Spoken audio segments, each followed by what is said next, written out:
Assalamualaikum warahmatullahi wabarakatuh.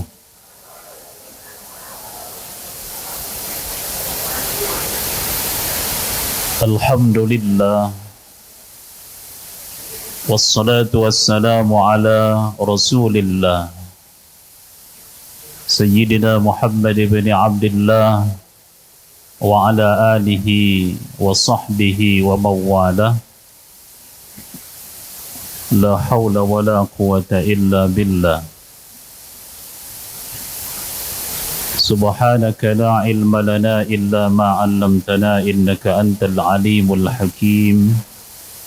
Rabbi shrah li sadri wa yassir li amri wahlul 'uqdatam min lisani yafqahu qawli. Amma ba'du. Ma'asyiral muslimin wal muslimat, keluarga besar kaum muslimin Rumah Sakit Umum Islam Klaten yang dirahmati Allah. Alhamdulillah, puji syukur kepada Allah Subhanahu wa taala atas curahan rahmat serta keberkahan darinya. Pagi hari ini kita bisa hadir bermajlis di Masjid Asy-Syifa ini. Semoga niat baik kita ini untuk talabul ilmi, silaturrahim, mendapatkan catatan kebaikan dari Allah Subhanahu wa taala, dan kita bisa mendapatkan pahalanya ketika kita kelak berpulang menghadap kepada Allah Subhanahu wa taala. Amin ya rabbal alamin.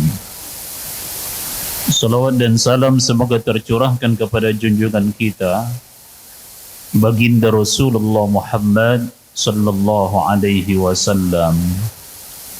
Semoga dengan selalu mempelajari sunnah-sunnah beliau, kita termasuk yang mencintai baginda Nabi, dan pada saatnya nanti kita mendapatkan syafaat dari baginda Rasul Muhammad sallallahu alaihi wasallam. Bapak Ibu, Mas dan Mbak para jamaah yang dirahmati Allah, pada pagi hari ini saya diberi tema dalam kajian ini tentang kesabaran Nabi Ibrahim, dan saya berikan judul kecilnya menelisik nilai kesabaran yang diwariskan Nabi Ibrahim lewat peristiwa hidupnya. Nabi Ibrahim itu memang satu di antara dua orang yang di dalam Al-Quran disebut sebagai uswatun hasanah. Ini saya sebenarnya bisa menampilkan dalil-dalil yang hendak saya sampaikan ini, tapi saya tidak paham ini kok tidak bisa berubah. Ini bagaimana? Tidak bisa ya? Kalau tidak bisa tidak apa-apa. Saya masih membawa print out-nya, jadi nanti saya sampaikan saja lewat ini, tapi ngapunten panjenengan tidak bisa ikut membacanya. Nanti kalau misalnya perlu ya silakan dicatat, nanti saya sumbernya saya sampaikan.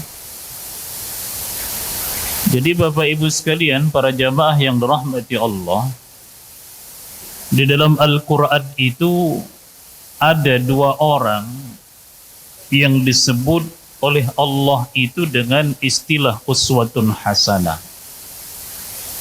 Uswatun hasanah itu maknanya adalah suri tauladan yang baik.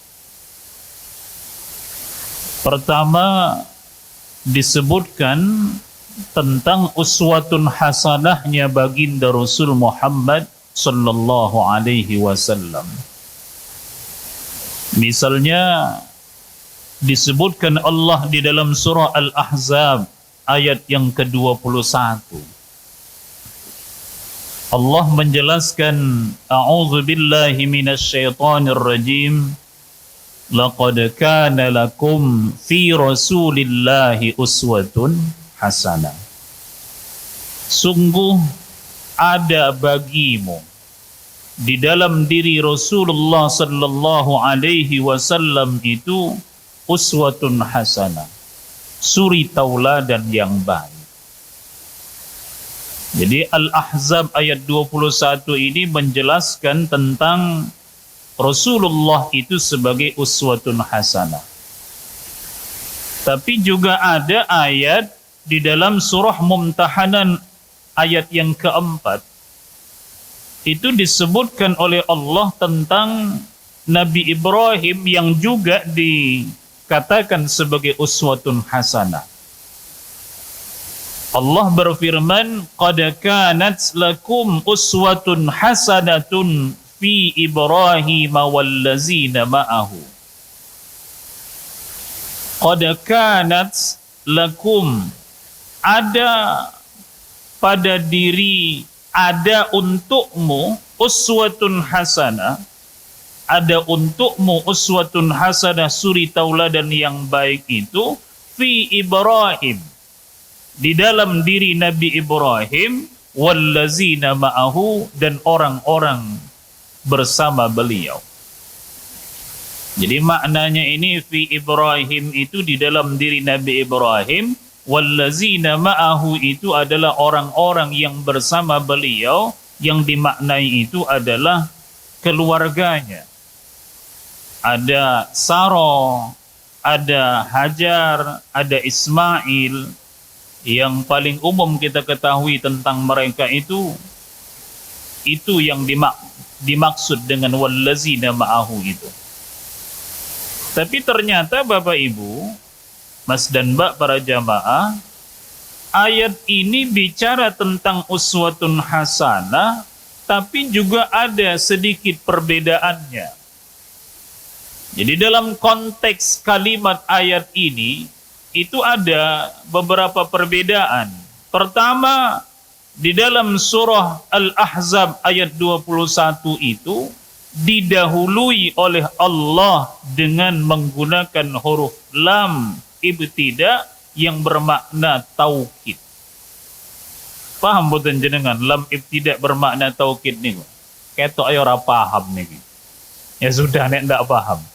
Intinya itu ada huruf lamnya. Lam taukid niku maknanya itu adalah tentang penekanan. Jadi qad itu juga maknanya ya penekanan sebetulnya, tapi ada lagi ditambahkan oleh Allah dengan huruf lam itu. Jadi sungguh, ini benar-benar ini sungguh di dalam diri Rasulullah itu ada uswatun hasanah. Apa maknanya? Seandainya semua makhluk di dunia ini melihat kepada baginda Nabi itu, satu kali mereka melihat kepada diri Rasulullah itu, mesti mereka menemukan suri tauladan yang baik di dalam dirinya, dan sifat-sifatnya baginda Nabi itu termasuk di dalam sikapnya dan sifatnya itu sudah menunjukkan uswatun hasanah itu. Maksudnya itu begini, Nabi itu tidak pernah berpura-pura. Beliau itu tidak pernah pura-pura baik. Jadi supaya dapat umat beliau pura-pura baik, tidak pernah Nabi itu begitu. Supaya dipuji orang, Nabi itu pura-pura baik dengan suka memberi, tidak seperti itu. Jadi sifatnya Nabi, sikapnya Rasulullah itu betul-betul uswatun hasanah. Ketika ada orang melihat pribadi Nabi itu, sudah hadir di dalam hatinya, oh ini memang suri tauladan yang baik, sekalipun dia itu orang kafir. Itulah hebatnya baginda Rasul ini. Jadi Nabi itu sekalipun orang kafir yang melihat baginda Nabi, itu tidak ada sebetulnya di dalam hati orang kafir itu untuk mengingkari kebenaran bahwasanya Rasulullah itu suri tauladan yang baik. Jadi itu maksudnya mengapa Allah niku qad itu juga didahulukan dengan huruf lam. Lalu kemudian di dalam ayat ini Rasulullah itu didahulukan disebut oleh Allah, baru disebut uswatun hasanah. Nah, ini penekanan lagi dari Allah niku, bahwa memang di dalam diri Nabi itu, beliau sendiri itu adalah uswatun hasanah, suri tauladan yang baik bagi setiap orang.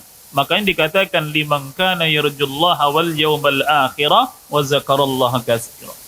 Kalau orang itu kemudian dia rindu kepada Allah, mengharapkan rahmat Allah, dan dia itu kemudian rindu dengan kedatangannya hari kiamat nih, hari akhirat itu, maknanya supaya dia segera bisa mendapatkan yang dijanjikan Allah itu, dan banyak mereka mengingat Allah, mesti hatinya itu bisa melihat betapa di dalam diri Rasulullah itu ada uswatun hasanah. Itu yang pertama. Kemudian di dalam diri Nabi Ibrahim itu, kalimat dalam Mumtahanan ayat 4 itu tidak didahului dengan huruf lam. Jadi tidak ada lam taukidnya itu, hanya qad. Ya penekanan juga. Lalu kemudian di ayat ini didahulukan kalimat uswatun hasanahnya, baru kemudian disebut nama Ibrahim. Jangan nanti kalau ingin lihat, ya lihat sendirilah surah Mumtahanan ayat 4. Jangan baca. Jadi memperlihatkan apa ini? Sebenarnya Allah itu ingin menjelaskan bahwa di dalam diri Nabi Ibrahim itu benar-benar ada uswatun hasanah. Tapi kalau kita itu mau mempelajari tentang peri kehidupannya Nabi Ibrahim. Jadi kalau kita tidak mau membaca sejarahnya, tidak mau mengkaji bagaimana cara hidupnya Nabi Ibrahim itu, tidak mau untuk melihat bagaimana Nabi Ibrahim itu diuji oleh Allah Subhanahu wa Ta'ala, kita tidak akan dapatkan itu.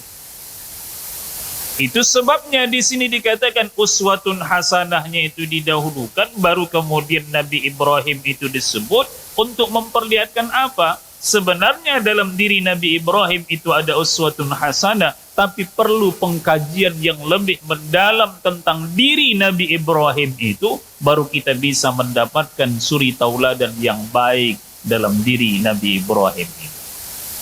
Nah, itu sebabnya pagi hari ini saya awali pemahaman tentang kesabaran Nabi Ibrahim ini dengan menyampaikan dua ayat ini, supaya Bapak Ibu kita semua paham bahwa Nabi Ibrahim itu, kalau kita ingin tahu apa suri tauladan dalam diri beliau itu, ya mesti harus mengkaji tentang diri Nabi Ibrahim itu. Nah, itu makna di dua ayat ini. Lalu kemudian yang perlu saya sampaikan lagi, karena temanya ini tentang kesabaran. Mengapa sebenarnya begitu penting tentang kesabaran, terutama dari dalam diri Nabi Ibrahim itu kita petik. Kalau dari dalam diri Nabi Muhammad, ya panjenengan tahu ya, bahwasanya Nabi Muhammad itu memang orang sabar. Tapi dalam diri Nabi Ibrahim ini, pertama memang harus dikaji. Yang kedua, ini memang saatnya kita mengkaji Nabi Ibrahim, karena kita berada di dalam hari tasyrik ini. Baru saja Idul Kurban, baru saja haji, maka kemudian kita coba melihatnya dari dalam diri Nabi Ibrahim. Lah, Allah sendiri ketika berfirman tentang kesabaran itu, menyebutkan di dalam surah Az-Zumar ayat yang ke-10. Innama yuwaffas sabiruna ajrahum bighairi hisab. Sesungguhnya hanya orang-orang yang bersabarlah yang dicukupkan pahala mereka tanpa batas. Jadi Allah itu menyebutkan di antara orang yang dianugerahi Allah pahala atau balasan yang tidak pernah bisa dihitung oleh seorang pun, orang yang punya sifat sabar. Jadi sabar niku penting. Sabar itu kayak apa? Nanti kita akan lihat. Jadi sabar nggih. Jenengan nggih mesti dituntut kesabaran kan? Jenengan berjumpa dengan banyak pasien yang pola hidupnya mungkin berbeda dengan panjenengan. Cara dia menghadapi masalah mungkin juga mudah stres, sehingga panjenengan butuh sabar. Intinya kalau panjenengan besok habis kajian ini ketemu dengan orang-orang yang model-model begitu, jenengan harus sadar, saya sedang diuji kesabaran saya, dan saya berharap padamu ya Allah, ajrohum bighairi hisab, yang engkau janjikan itu pahala yang tanpa batas. Jadi batin kita nih boleh Bapak Ibu, supaya apa? Supaya panjenengan kalau bekerja itu tidak hanya sekedar dapat gaji per bulan, tapi juga dapat tambahan catatan kebaikan di sisi Allah Subhanahu wa ta'ala. Dan itu hanya diperoleh kalau hati kita itu selalu terhubung dengan Allah Subhanahu wa ta'ala. Kemudian ada riwayat begini. Disebutkan dalam riwayat Imam Muslim, beliau Nabi sallallahu alaihi wasallam itu mengatakan, sungguh menakjubkan orang mukmin itu. Orang mukmin itu menakjubkan, orang yang beriman itu. Mengapa? Karena setiap urusannya itu ya menakjubkan. Dikatakan oleh baginda Nabi, tidak ada orang yang bisa mendapatkan hal yang menakjubkan itu kecuali dia orang mukmin. Artinya dikecualikan nih, tidak masuk mukmin, orang yang kemudian di dalam dirinya itu tidak ada ini. Apa kata baginda Nabi? In asabathu sarra syakara fakana khairullah. Kalau dia diuji oleh Allah dengan kelapangan, dia bersyukur. Syukur niku ya mesti baik bagi dia. Wa in asabathu darra, kalau dia diuji Allah dengan kesulitan, sabara, dia bersabar, fakana khairullah, dan itu baik baginya. Jadi ngapunten Bapak Ibu, orang mukmin itu identitas dirinya yang paling dilihat oleh Allah itu adalah identitas yang ada di dalam hatinya. Maka panjenengan kalau punya pakaian, berpakaian sajalah, yang penting menutup aurat, tidak menyerupai lawan jenisnya, tidak tergambarkan aurat yang ditutup itu tidak terlalu ketat. Itu sudah bagian dari sesuatu yang disyariatkan. Termasuk ini. Tapi yang dilihat Allah itu apa? Ada enggak kesabaran di dalam diri kita? Ada enggak rasa syukur di dalam diri kita? Jadi syukur dan kesabaran itu dua hal yang harus ada di dalam diri seorang mukmin. Karena Nabi katakan, walaysa zalika li ahadin illal mu'min. Keadaan itu tidak akan pernah ada pada diri seseorang kecuali dia mukmin. Orang beriman kepada Allah. Jadi perlu ini dipahami. Jadi syukur kalau kita mendapatkan nikmat, kita katakan alhamdulillah, dari wujud syukur lisan kita, hati kita sadar itu anugerah Allah. Lalu gunakan apa yang dianugerahi itu untuk mendekati Tuhan. Kalau kita diuji dengan kesulitan, sabarlah. Sabarlah. Sabarlah. Allah niku berulang-ulang di dalam Al-Quran menyebutkan bahwa setelah kesulitan itu mesti ada kemudahan. Jadi Allah itu sebutkan supaya kita sadar bahwasanya di dalam kesulitan itu ada ujian, dan orang yang berhasil dalam ujian itu mesti adalah orang yang sabar. Itu tentang pemahaman awal ya. Lalu kemudian wujudnya bagaimana? Bentuk kesabaran itu, saya sampaikan dua hadis. Dalam riwayat Imam Bukhari dan Muslim itu diriwayatkan, Nabi itu, Bapak Ibu, Mas dan Mbak, beliau lewat kuburan. Lewat kuburan itu ternyata beliau melihat ada seorang wanita yang sedang menangis di sisi kubur itu. Apa kata baginda Nabi? Beliau mengatakan, ittaqillaha wasbir. Bertakwalah kepada Allah dan sabarlah engkau. Nabi itu belum informasi ke beliau, belum tahu juga apa yang terjadi dengan wanita itu.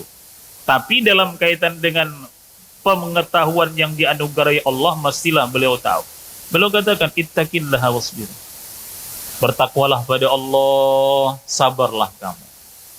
Apa kata wanita itu? Dia katakan, ilaika anni. Jauh, menjauh kamu, menjauh. Sana, pergi sana. Kata wanita itu.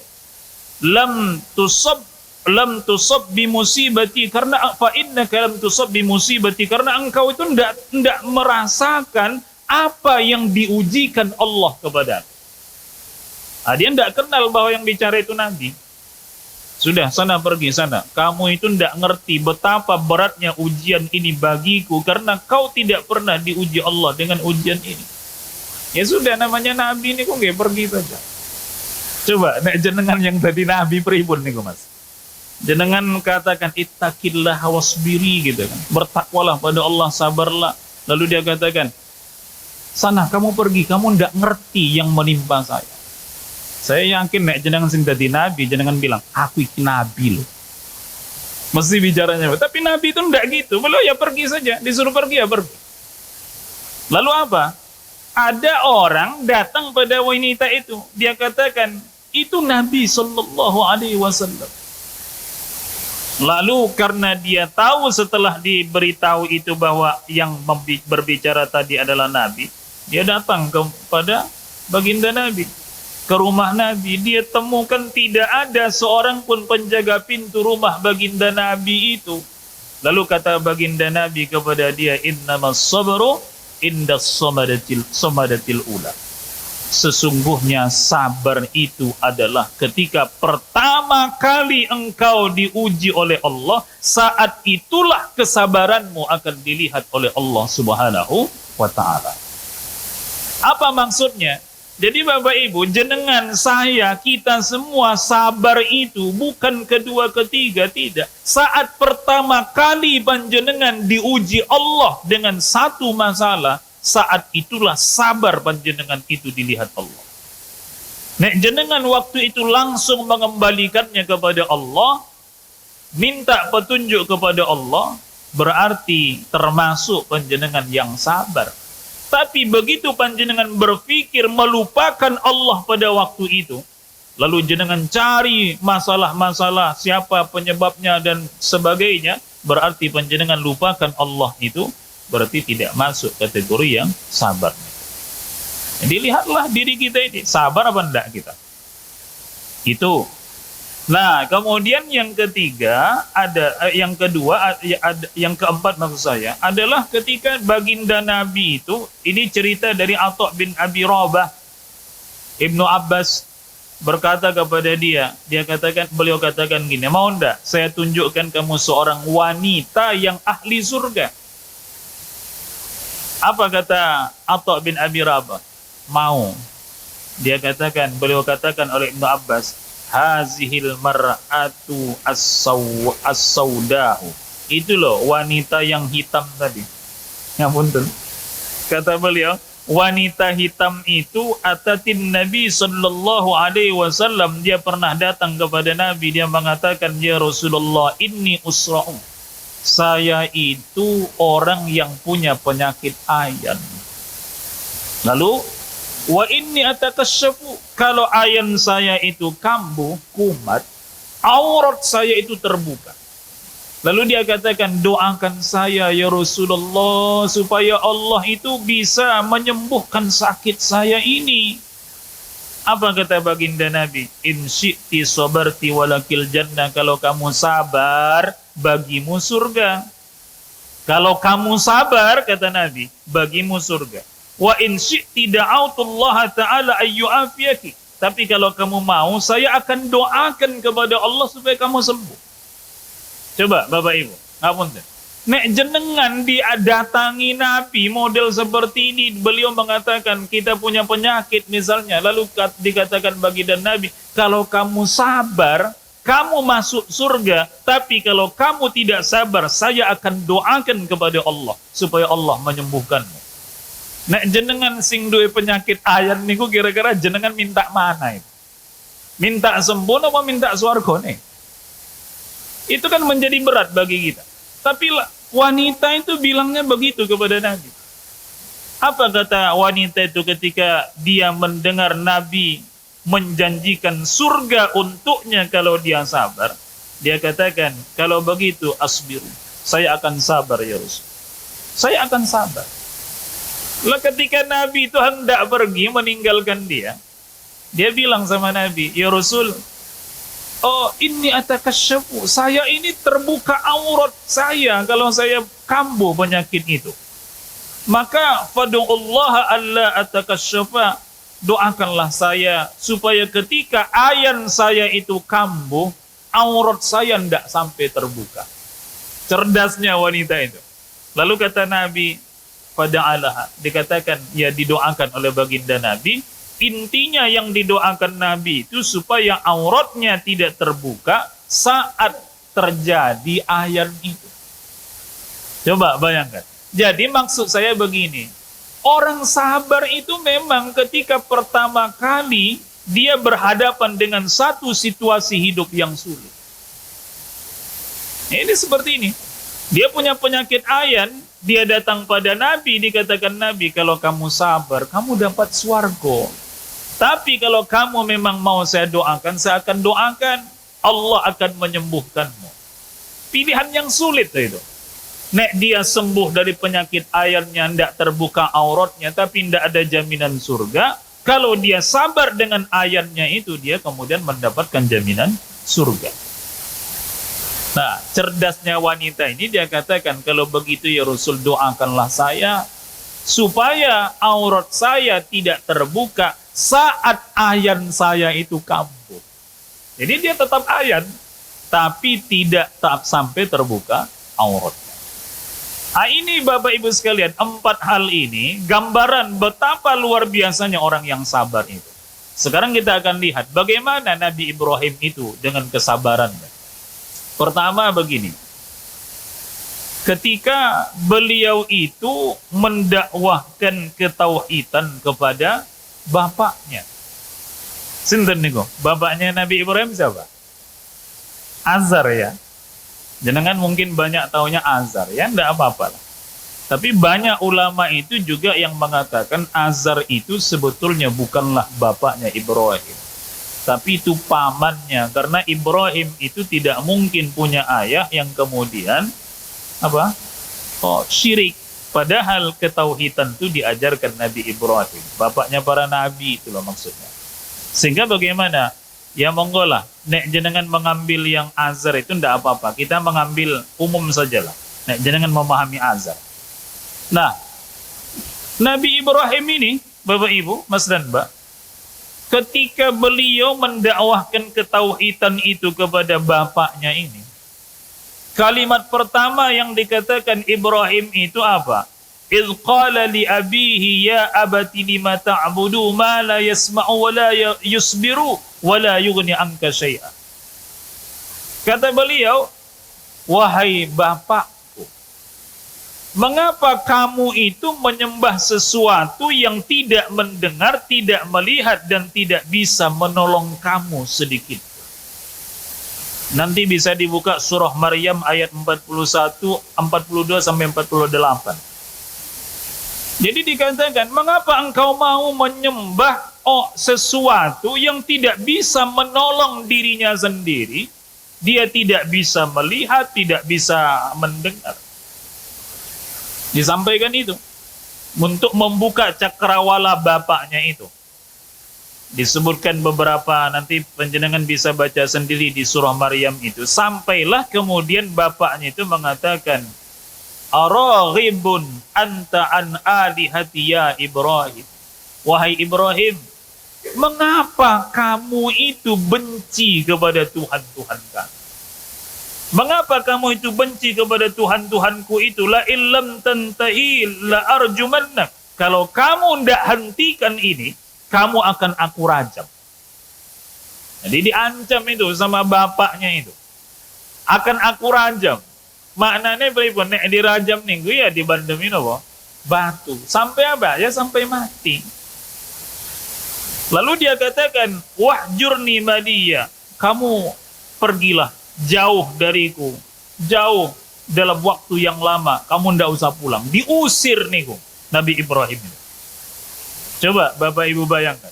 Jenengan ngajak orang untuk bertauhid kepada Allah. Bahkan itu keluarga panjenengan sendiri.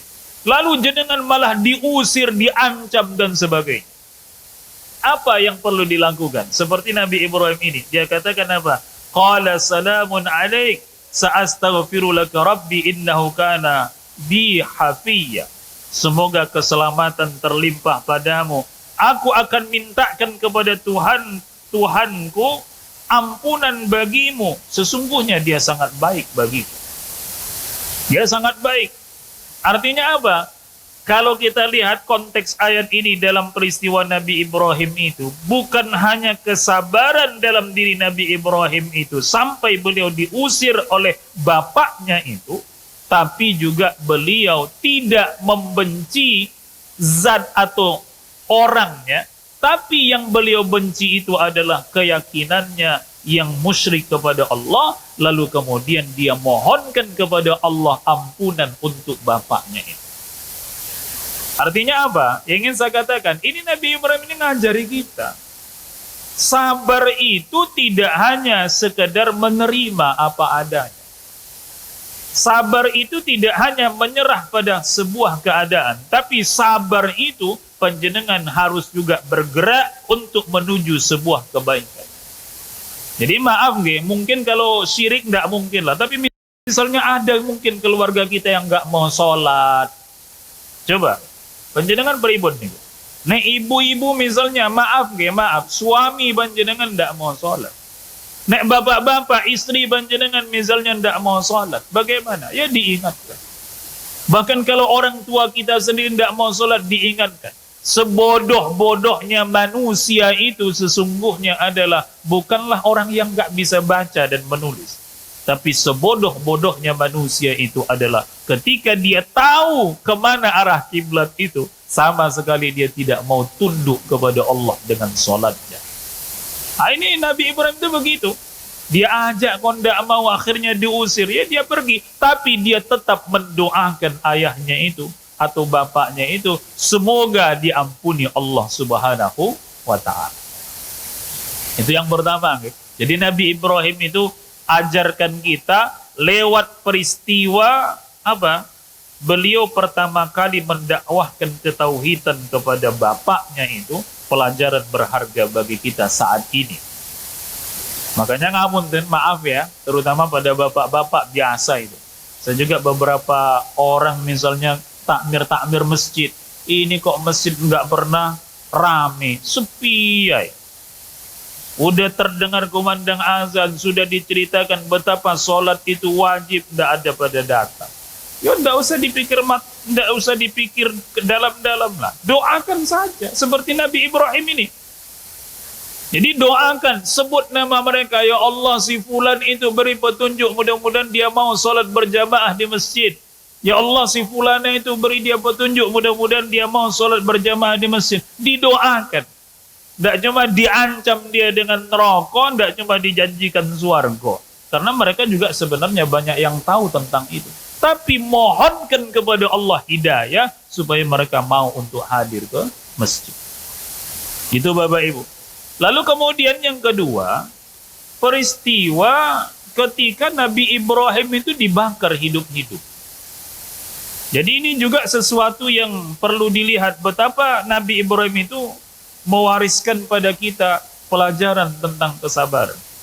Jadi ceritanya itu begini, disebutkan Raja Namrud itu pergi bersama warganya, istilahnya itu tamasalah seperti itu, keluar kota mereka. Lah diajak itu, semua warga itu diminta hadir untuk datang ikut Namrud itu. Apa yang terjadi? Ternyata ada satu orang yang nggak mau. Siapa? Ibrahim. Ibrahimnya nggak mau. Inni saqim, kata beliau, saya ini sedang sakit. Ini juga nanti saya jelaskan betapa kalimat inni saqim itu juga hati-hati. Jangan diarani nek Nabi Ibrahim itu pembohong. Bukan begitu. Lah dia katakan, saya sedang sakit, saya tidak bisa ikut. Sudah, mereka berangkat, pergi keluar kota. Lah ketika mereka keluar kota itu, Nabi Ibrahim itu masuk ke tempat peribadatan mereka. Yang di situ banyak sekali arca-arca. Terbuat dari kayu, emas, perak, besi, dan sebagainya. Terbuat begitu banyak, berdiri di dalam ruangan itu. yang mereka sembah. Dan Nabi Ibrahim ini datang. Dia bawa kampak. Kampak itu dijadikan alat menghancurkan semua patung-patung itu. Ada riwayat mengatakan 72 patung dihancurkan dengan kampak itu. Lalu kampak itu dikalungkan kepada lehernya lehernya siapa? Patung yang besar itu. Sudah dia tinggal itu, beliau tinggal. Begitu kemudian Namrud itu datang dari luar kota itu, ingin beribadah menurut mereka kepada patung-patung itu, mereka masuk. Mereka lihat sudah hancur semua nih patung-patung itu. Kecuali satu. Siapa ini yang melakukan, kata Namrud. Semua mereka kemudian mengatakan itu mesti Ibrahim ini. Mengapa kok Ibrahim? Karena dia tok yang tidak ikut saat bepergian itu. Didatangkan Nabi Ibrahim, ditanya, ya Ibrahim, apakah kamu yang menghancurkan patung-patung ini? Kata Nabi Ibrahim, bukan. Lalu itu lo lihat, patung yang besar itu, dia yang menghancurkan. Dengan kampaknya itu, dia menghancurkan patung-patung kecil itu. Coba lo lihat. Di lehernya tergantung kampak yang begitu besar. Apa kata Namrud itu? Tidak mungkin. Tidak mungkin. Bagaimana mungkin ada patung bisa bergerak menghancurkan itu patung-patung yang kecil?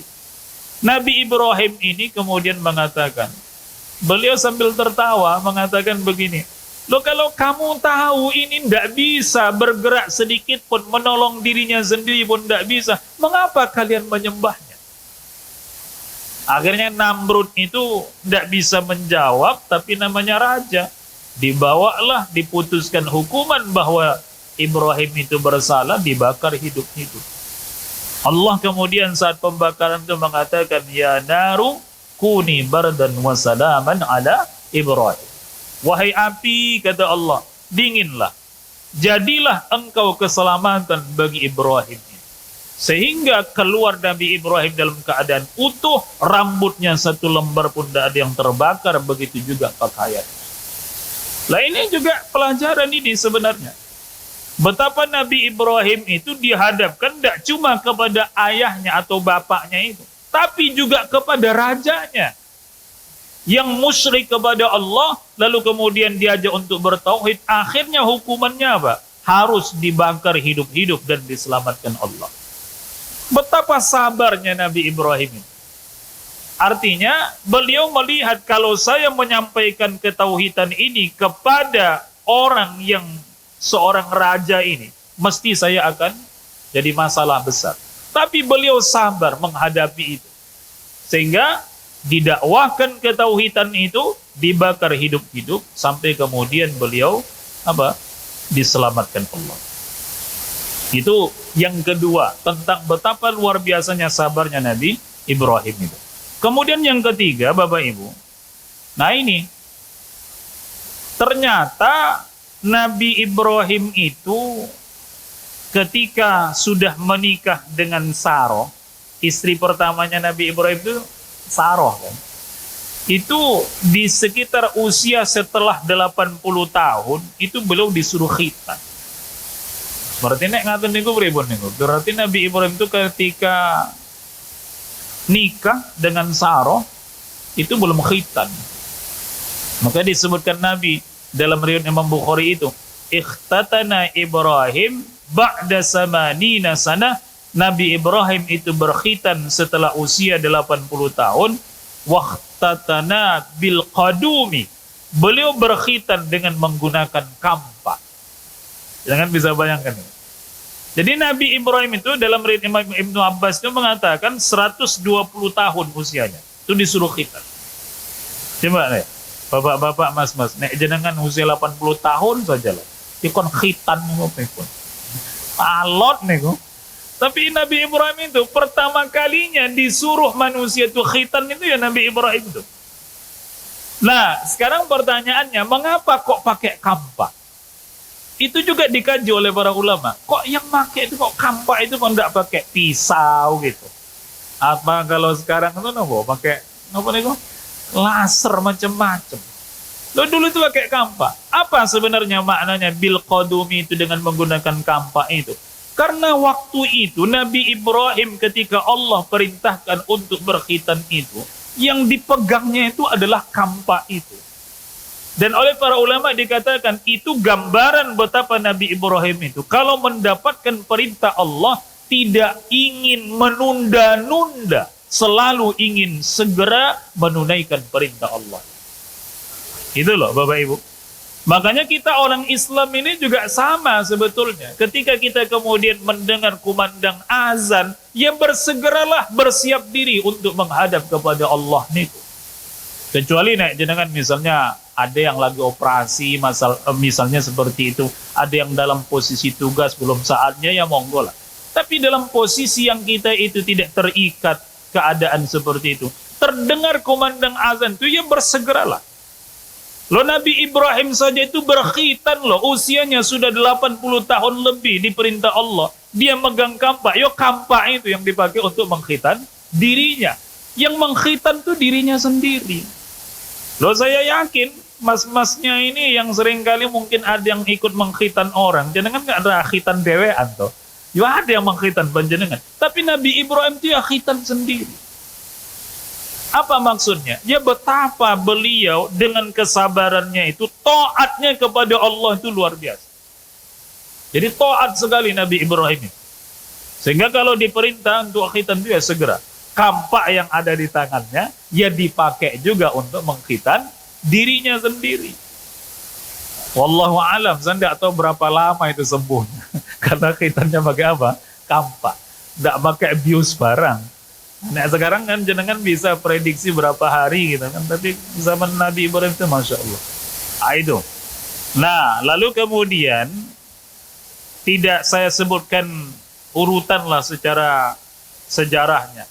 Tapi Nabi Ibrahim itu kemudian ketika pergi hijrah ke Mesir. Lah di Mesir itu Bapak Ibu, namanya rajanya kan disebut juga Firaun ya. Nah, ketemu Nabi Ibrahim sama Sarah ini dengan Firaun itu. Dilihat sama Firaun itu, ini kok perempuan kok cantik sekali. Ya, Sarah itu pancen cantik loh Mas. Iya cantik banget. Walaupun saya belum pernah lihat Sarah itu sebenarnya. Tapi ayu lah katanya begitu. Cantik banget. Sampai-sampai Fir'aun itu jatuh hati pada Sarah itu. Lah ditanya itu Ibrahim itu. Ya Ibrahim, siapa ini wanita? Kata Nabi Ibrahim, ini saudara saya. Ini saudara perempuan saya. Maaf tadi kan saya katakan saya sakit ini sakimun yang sebelumnya tadi. Itu sebenarnya Nabi Ibrahim tidak berbohong. Maksudnya sakit di situ adalah sakit hatinya beliau melihat umatnya itu masih saja syirik kepada Allah. Ini juga gitu. Dikatakan ini saudara perempuan saya. Nah jangan mikir mesti mikirnya gini. Loh saudara perempuan bukannya itu istrinya Nabi Ibrahim. Tapi Nabi Ibrahim itu tidak berani mengatakan itu istrinya. Mengapa? Karena beliau ingin keselamatan untuk dirinya. Kalau dia katakan ini istri saya, yang mesti nanti dibunuh sama Fir'aun itu. Maka kemudian dia katakan ini saudara perempuan saya. Ketika berjumpa dengan Sarah itu, Nabi Ibrahim itu ketika berdoa mengatakan, saya mengatakan kepada Fir'aun bahwa kau saudara perempuan saya, kau pun harus mengatakan saya ini saudara laki-lakimu. Bukan ngajari berbohong sebenarnya. Apa? Taktiknya Nabi Ibrahim bahwasanya saudara perempuanku itu maksudnya saudara perempuanku yang seakidah. Saudara perempuanku yang seiman. Karena memang pada waktu itu tidak ada orang yang beriman kepada Allah kecuali cuma orang dua itu. Nabi Ibrahim dengan Sarah itu. Maka kemudian ngapunten karena saking senengnya Fir'aun ini kepada Sarah itu, pernah satu malam itu didatangi hendak melakukan perbuatan yang tidak baik, diutus Allah malaikat. Lalu kemudian ditempeleng itu Fir'aun itu sampai kemudian dia menyerah. Dia katakan apa? Saya bebaskan kamu Sarah. Dibebaskan, diberi hadiah berupa seorang budak wanita yang bernama siapa? Hajar. Jadi Hajar itu sebenarnya hadiah dari raja itu untuk Sarah. Dia berkulit hitam yang intinya itu sebagai ungkapan maafnya kepada Saroh. Lalu dibawa Saroh lah berjumpa dengan Nabi Ibrahim. Apa yang terjadi? Ketika kemudian perjalanan waktu sudah begitu lama, tidak juga hamil siapa? Saroh ini, tidak punya anak. Lalu kemudian dia usul pada Nabi Ibrahim, ya Ibrahim, wahai suamiku, kita ini sudah tua, belum ada keturunan, bagaimana? Apa kata Nabi Ibrahim? Saya tetap mencintaimu. Jadi Nabi Ibrahim itu sebenarnya tetap mencintai Saroh itu disebabkan tidak ada masalah keturunan bagi beliau. Karena cintanya itu pada Saroh itu. Lalu dia katakan, tidak, saya ingin kau punya penerus. Kau harus punya anak. Maka diusulkan oleh Saroh itu, kalau begitu kamu nikah dengan Hajar. Hajar niku seorang budak yang kemudian tentu dibebaskan, lalu kemudian berkulit hitam, ditawarkan Saroh kepada Nabi Ibrahim untuk dijadikan istri. Ini bapak-bapak, mas-mas jangan berkesimpulan bahwa istri solihah itu adalah istri yang menawarkan suaminya rabi meneh. Jangan nanti kayak gitu. Itu maksudnya apa? Nabi Ibrahim itu karena tidak punya keturunan. Ya sudah dinikahkan. Dinikahkan itu punya anak namanya siapa? Ismail. Lah Ismail inilah yang kemudian ceritanya itu dilihat Saroh itu berubah rasa cintanya Nabi Ibrahim ketika kepada beliau. Karena sudah berpindah kepada siapa? Ismail. Berpindah pada Ismail. Dari sini juga lah kemudian jauh hari sebelumnya, itu Nabi Ibrahim itu pernah berkata yang jadi nazar tapi dia lupakan. Apa kata beliau? Saya ini Khalilullah, orang yang mencintai Allah dan dicintai Allah. Maka seandainya Allah itu meminta sesuatu kepada saya, bahkan diperintah menyembelih anak saya sendiri, saya akan sembelih anak saya itu. Itu kata siapa? Nabi Ibrahim. Saat itu Nabi Ibrahim belum punya anak. Biasa tuh ya, orang belum punya anak ngomongnya seperti itu, bicaranya begitu. Sama seperti sekarang. Jangan korupsi, tidak boleh korupsi. Yo durung enten apa nego, belum ada kesempatan korupsi. Nah ada kesempatan ya monggo gitu mesti. Sehingga kemudian Nabi Ibrahim itu lupa ucapannya itu. Sampailah ketika Nabi Ibrahim itu diperintah untuk apa? Untuk mengorbankan anaknya itu. Kisah ini sebenarnya saya ingin sampaikan pada Bapak Ibu, betapa kemudian Saroh itu juga walaupun dia cemburu kepada Nabi Ibrahim, ya memang harus sabar dia, karena dia sendiri yang akan meminta nikah Nabi Ibrahim dengan Saroh, dengan siapa? Hajar itu. Sampai kemudian punya anak, dan akhirnya disebabkan ada kecemburuan itulah Nabi Ibrahim ini membawa Hajar itu ke Hijaz yang sekarang kita kenal dengan Makkah gitu. Tidak ada penghuni di sana. Bapak Ibu bisa bayangkan, naik onta mereka sampai di tempat yang dimaksud itu, turun Nabi Ibrahim itu. Hajar itu diturunkan, siapa? Ismail juga diturunkan, diberikan makanan secukupnya saja. Pulang Nabi Ibrahim itu tanpa berkata sepatah kata. Apa kata Hajar? Ya Ibrahim, wahai suamiku, apakah engkau akan meninggalkan kami berdua di tempat yang tidak ada berpenghuni ini? Diam Nabi Ibrahim. Jalan terus. Panggil lagi, ya Ibrahim, apakah engkau akan tinggalkan kami berdua di tempat yang tidak berpenghuni ini? Diam lagi Nabi Ibrahim. Terus saja berjalan. Sampai kemudian yang ketiga itu kata Hajar itu begini, ya Ibrahim, apakah Allah yang memerintahkan kamu meninggalkan kami berdua di sini? Mendengar kata Allah niku berbalik badan niku Nabi Ibrahim. Beliau katakan, iya, Allah yang perintahkanku untuk meninggalkan kalian di sini. Apa kata Hajar itu?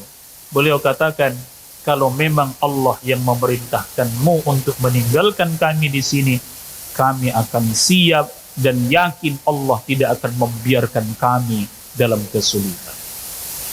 Inilah Bapak Ibu, saya tidak bisa bayangkan zaman ini ada model seperti itu, suami yang sabar Tidak juga bisa saya bayangkan ada istri yang demikian taatnya kepada suaminya disebabkan karena ketaatan dia kepada Allah. Benar-benar terjadi itu.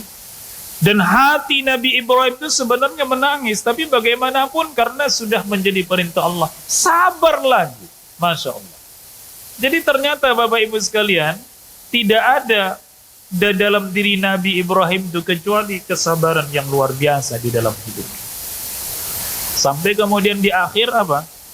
Oh, pada waktu disembelih Nabi Ismail niku, itu juga ada yang mengatakan yang disembelih itu Ishak, tapi kita ambil yang Ismail sajalah, umum. Disembelih Nabi Ismail itu, yang tidak bisa disembelih. Tidak bisa disembelih. Berulang-ulang tidak bisa. Sampai kemudian Allah niku mengirim malaikat membawa seekor kambing itu, yang kata Imam Jalaluddin Al-Mahalli, yang dimaksud dengan kambing itu adalah kambingnya Habil.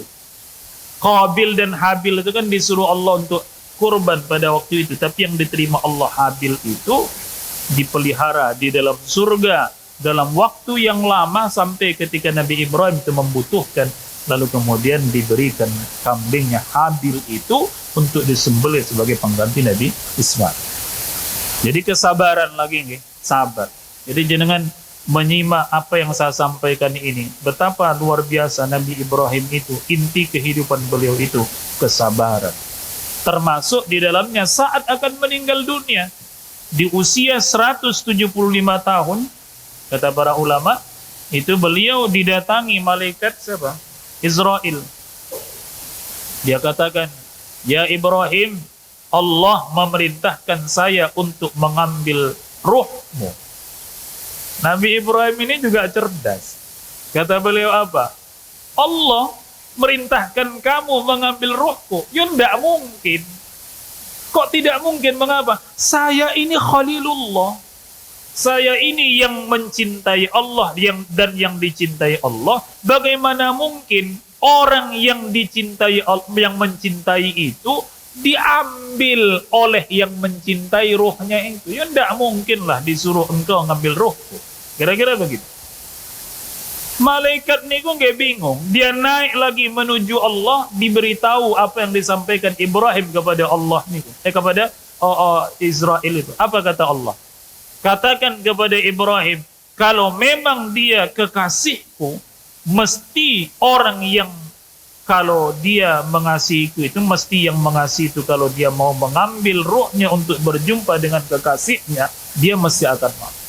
Turun lagi Israel itu, dia katakan, "Ya Ibrahim, Allah mengatakan seandainya engkau memang mencintai Allah, ketika Allah menginginkan ruhmu untuk berjumpa dengannya, mesti kau akan bersedia datang berjumpa dengan zat yang kau cintai." Senang Nabi Ibrahim sampai kemudian beliau meninggal dunia pada usia 175 tahun. Jadi kalau panjenengan mencintai Allah, itu siap-siap mawon deh, kapan-kapan. Artinya apa? Ya memang kalau mencintai itu kan mesti yang dicintai itu kalau dia datang mau mengambil ya perlu untuk diperhatikan karena dia suka berjumpa dengan yang mencintainya itu. Tapi itulah Nabi Ibrahim Khalilullah, tidak hanya mencintai Allah tapi juga dicintai Allah. Kalau kita kan belum tahu kita mencintai Allah, apakah Allah mencintai kita. Jadi saya kira itu Bapak Ibu. Jadi di antara uswatun hasanahnya bagi Nabi Ibrahim, maksud saya uswatun hasanahnya Nabi Ibrahim itu tentang kesabarannya. Ya, kesabaran itu terlihat dari peristiwa-peristiwa hidupnya. Maka dengan kita mengkaji ini, mudah-mudahan kita bisa mengambil nilai-nilai kesabaran dalam diri Nabi Ibrahim dan menjadikannya juga suri tauladan bagi kita dalam hidup kita. Kita harus bersabar demi mencari keridhaan Allah Subhanahu wa taala, dan sungguh seorang mukmin itu bukan hanya pada zahir yang terlihat tapi hatinya yang penuh dengan syukur kepada Allah ketika nikmat diberi dan bersabar kepada Allah ketika ujian diberikan kepada dia. Saya kira itu saja Bapak Ibu kajian kita di pagi hari ini. Mudah-mudahan bermanfaat dan semoga Allah Subhanahu wa taala anugerahi keberkahan ilmu bagi kita semua. Dan demikian, lebih kurangnya mohon maaf. Assalamualaikum warahmatullahi wabarakatuh.